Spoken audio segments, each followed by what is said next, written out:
తెలంగాణ రాష్ట్రంలో బీసీలకు భావోద్రేగం వచ్చినప్పుడు గుద్దడానికి గోడ లేదు, తన్నడానికి అతని దగ్గర భూమి లేదు. ఒకవేళ ఈ రోజు వాళ్ళు బ్రతికి ఉంటే అమ్మో నేను పొరపాటున చనిపోయేవాడిని అనేటువంటి వాతావరణం ఇవాళ ఉంది. వీళ్ళు కుట్ర చేయబోతా ఉన్నారు బీసీల మీద అనేటువంటిది అక్కడ నాకు స్పష్టమైంది. మీకు తెలంగాణ గురించి యాజ్ ఎ జర్నలిస్ట్ చాలా తెలుసు. తెలంగాణ సమాజాన్ని మొత్తము విశ్లేషించిండు అనేక ఎపిసోడ్ల ద్వారా. అయితే ఈ సమాజంలో ఇప్పుడున్న పరిస్థితులలో మీరు తెలంగాణ రాజ్యాధికార పార్టీ పెట్టడంలో ముఖ్య ఉద్దేశం ఏంటి? ఆ రాజ్యాధికార పార్టీ తెలంగాణలోని బీసీ ప్రజలకు రాజ్యాధికారాన్ని సంపాదించే చివరి రోజు వరకు కూడా కొనసాగిస్తారా?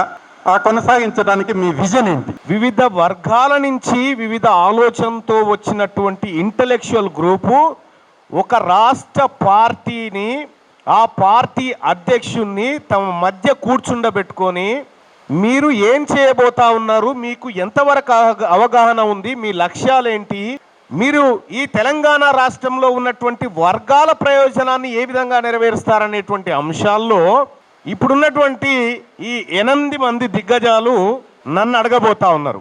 ఇక్కడ నేను ఎప్పుడో చదువుకున్నప్పుడు చూసిన అష్టదిగ్గజ కవులని శ్రీకృష్ణ దేవరాయలకు సంబంధించినటువంటి దాంట్లో అవధానం వేరు. మళ్ళీ ఇది అప్పుడేమో ఆ కవులు రాజుగారిని పొగుడుతూ ఉండే, ఇప్పుడున్న మేధావులు మా రాజ్యాధికార పార్టీ లక్ష్యాన్ని ప్రశ్నిస్తూ ఉన్నారు. సో అక్కడికి ఇక్కడికి ఉన్నటువంటి తేడా ఇది. సహజంగా జర్నలిస్టులు ప్రశ్నిస్తూ ఉంటారు మీడియా సమావేశం పెడితే, కానీ జర్నలిస్టుల పక్షాన, సమాజం పక్షాన, మీ అందరి తరఫున వీళ్ళు అడుగుతున్నటువంటి ప్రశ్నలు ఈ సమాజం వరకు చేరాలి. తెలంగాణ రాజ్యాధికార పార్టీ సగౌరవంగా చెప్తా ఉంది ఇలాంటి కార్యక్రమంలో పాల్గొనడం మాకొక్కరికి మాత్రమే సాధ్యమవుతుందని మేము గర్వంగా చెప్తా ఉన్నాం. తెలంగాణ రాష్ట్రంలో ప్రస్తుతం ఉన్నటువంటి పరిస్థితుల్లో ఒక రాజకీయ పార్టీ పెట్టాలన్నటువంటి ఆలోచన ఎందుకు వచ్చింది, మీ టార్గెట్ ఏంటి అనేటువంటి ప్రశ్నతో మొదటగా మురళీ మనోహర్ సార్ నా ముందు ఒక ప్రశ్నను పెట్టడం జరిగింది. నేను గతంలో చాలాసార్లు కూడా చెప్పిన, నేను ప్రజలకు సమాధానం చెప్పుకునే పరిస్థితుల్లోకి పోతా ఉన్నా, ఖచ్చితంగా చెప్పాల్సిందే అని. నేను కూడా ఒకప్పుడు ప్రశ్నించి సమాధానం చెప్పుకునే పరిస్థితికి వచ్చిన. కాబట్టి సార్, తెలంగాణ రాష్ట్రంలో నేను తెలంగాణ రాజ్యాధికార పార్టీ అనేటువంటి పార్టీని ఎందుకు పెట్టాల్సి వచ్చిందంటే సార్, ప్రతి మనిషికి భావోద్వేగం అనేది ఉంటుంది సార్. ప్రతి మనిషికి భావోద్వేగం ఉంటుంది. కొంతమంది కోపం వచ్చినప్పుడు ఎవరిని ఏమనలేక గోడని ఇట్లా గుద్దిపోతూ ఉంటారు. కొంతమంది కోపం వచ్చినప్పుడు పక్క వాళ్ళ మీద అరిసిపోతూ ఉంటారు. కొంతమందికి ఆవేశం వచ్చినప్పుడు కాలుతో భూమిని తన్నుకుంటూ పోతూ ఉంటారు. తెలంగాణ రాష్ట్రంలో సార్ నా సమాధానం స్టార్ట్ అవుతుంది. తెలంగాణ రాష్ట్రంలో బీసీలకు భావోద్రేగం వచ్చినప్పుడు గుద్దడానికి గోడ లేదు, తన్నడానికి అతని దగ్గర భూమి లేదు. కేవలం అగ్రవర్ణాల ఓదార్పులతోని సరిపోయింది. అంటే కనీసం ఓదార్పు కూడా తన వర్గాల నుంచి ఓదార్చేటోడు లేకుండా అయిపోయాడు. ఇది భావోద్వేగానికి సంబంధించినటువంటి ఒక అంశం. రెండోది, తెలంగాణ రాష్ట్రంలో బీసీలకు సంబంధించినటువంటి రాజకీయ పార్టీ ఆవశ్యకతకు ప్రధానమైనటువంటి కారణం ఒకటి, ఈ రాష్ట్రంలో మెజారిటీ ప్రజలకు హక్కులు లేకుండా పోయినాయి. ఈ రాష్ట్రంలో ఉన్నటువంటి మెజారిటీ ప్రజలు అడుక్కునే స్థాయిలో బతుకుతా ఉన్నారు.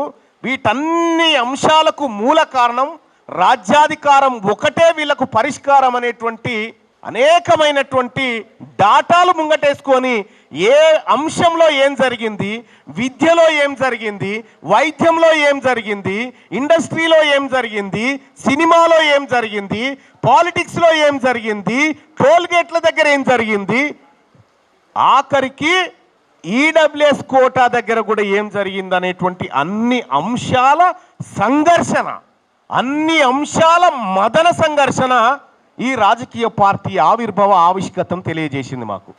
ఇంకంతేకాదు, తెలంగాణ రాష్ట్రం వచ్చిన తర్వాత మా బతుకులు మారతాయి అనుకున్నటువంటి బీసీలు రేపేమొస్తుందో తెలియకుండా ఈరోజు శరీరాన్ని తగలబెట్టుకున్న బీసీలు, రేపు ఎలాంటి తెలంగాణ మన ముందు ఆవిష్కృతం అవుతుందో తెలియకుండా రైళ్లకెదురుగా వెళ్ళి పరిగెత్తి జై తెలంగాణ అని చనిపోయిన బీసీలు.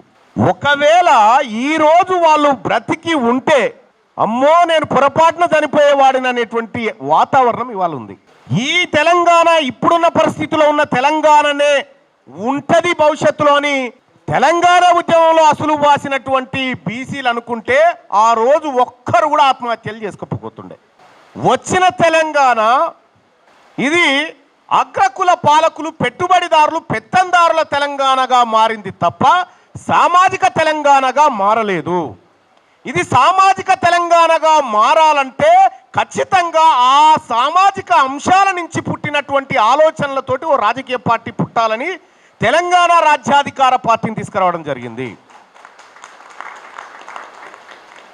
ఈ బడ్జెట్లలో అంటే కళ్ళ ముందే నేను ఒక పార్టీ నుంచి ఒకే ఒక్క మాట ఆ రోజు నేను కాంగ్రెస్ పార్టీలో చేరిన, మీ క్యాస్ట్ సెన్సస్ చేస్తాము, కులాలుగా మీ తలలు లెక్కబెట్టి మీకు అప్పగిస్తామనేటువంటి మాట రాహుల్ గాంధీ గారు చెప్పినటువంటి మాటను నేను విశ్వసించిన, ఇక్కడున్న పౌర సమాజం కూడా విశ్వసించింది. ఆ తర్వాత 42% రిజర్వేషన్ పేరుతో కామారెడ్డి డిక్లరేషన్ను ప్రకటించి అందులో అనేకమైనటువంటి అంశాలను పొందుపరిచేది. ఏ అంశం పైన సెక్రటేరియట్లో మీటింగ్ జరిగింది. ఆ మీటింగ్లో నేను ఉన్నా, జానారెడ్డి గారు ఉన్నారు, ఇంకా చాలామంది ఉన్నారు. ఒకేసారి 42% రిజర్వేషన్ ఏం చేద్దామనేటువంటి ప్రశ్న వచ్చినప్పుడు ఎలాంటి ఆలోచన లేకుండా జానారెడ్డి అనేటువంటి ఒక వ్యక్తి దీన్ని స్కిప్ చేద్దామని చెప్పిన తోటే వాళ్ళ కుట్ర బహిర్గతమైంది. నాకు వీళ్ళు కుట్ర చేయబోతా ఉన్నారు బీసీల మీద అనేటువంటిది అక్కడ నాకు స్పష్టమైంది. అందుకోసమే ఆ రోజు తాజ్ కృష్ణ హోటల్లో అన్ని వ్యయ ప్రయాసాల కోర్చి బీసీ పౌర సమాజాన్ని ఒక వేదిక మీదకి తీసుకురావడం జరిగింది. ఈ క్రమంలో అనేక బీసీ నాయకులను కలిశాను, అనేక మందితోటి ఒక ఉద్యమం నిర్మించాలనేటువంటి ఆలోచన చేసినాను. మీ అందరికీ తెలుసు, నేను వైపు ఈ కూడిపి ఐక్యంగా ముందుకు పోయే ప్రయత్నాలు నేను చేస్తూ ఉంటే ఇంకో వైపు నుంచి వాళ్ళు బుకేలు ఆ తర్వాత శాలువాలు పట్టుకొని ఎవరైతే మనని ముంచాలని ఐడియాలు చేస్తూ ఉన్నారో వాళ్ళకి శాలువాలు కప్పి పాలాభిషేకాలు చేసి వస్తూ ఉన్నారు. కాబట్టి నేను వాళ్ళ ద్వారా మన జాతులకు మంచి జరుగుతుంది అనేటువంటి ఆలోచన విరమించుకున్నా. అందుకోసం తెలంగాణ రాష్ట్రంలో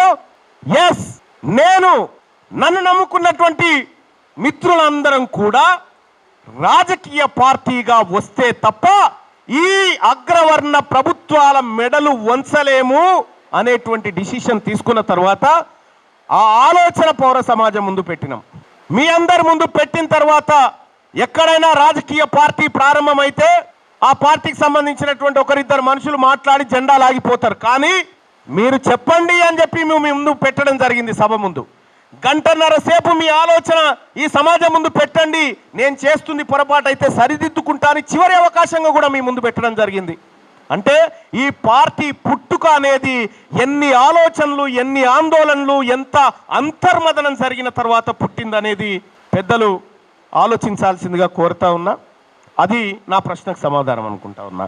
ఇక రెండో అంశం, ఇందులోనే ఇంకొక అనుబంధ క్వశ్చన్ చేశారు. ఏమని? లక్ష్యాన్ని చేరేటువంటి అంశం ఉంది. ఇక్కడి నుంచి చెప్తా ఉన్నాను సార్, ఆ రోజు చెప్పిన ఈరోజు చెప్పిన ఇదే తీన్మార్ మల్లన్న ఈ ఉద్యమాన్ని ఆపితే కావలసిన పని చేస్తామని చెప్పి నాకు ఆఫర్లు వచ్చినాయి సార్. నాకు ఆఫర్లు వచ్చినాయి, నీకేం కావాలో చెప్పు చేస్తామని చెప్పారు. కానీ ఒక్కడే చెప్పిన, నేను మళ్ళీ పుట్టను, ఈసారే ఒక్కటే జన్మ ఉంది నాకు, ఈ జన్మలోనే నా జాతుల గురించి ఏదన్నా చేస్తానే ఒకే ఒక్క మాట చెప్పినాను సార్. అంటే నా లక్ష్యం వైపు నాకు క్లారిటీ ఉంది సార్. నేను ఈ సమాజాన్ని, నన్ను నమ్ముకున్నటువంటి లేకపోతే నా వైపు దీనంగా చూస్తున్నటువంటి నా జాతులను అధికారం వైపు తీసుకుపోవడంలో 24 గంటలు శ్రమించి పని చేయడానికి సిద్ధంగా ఉన్న లక్ష్యాన్ని చేరుకుంటా.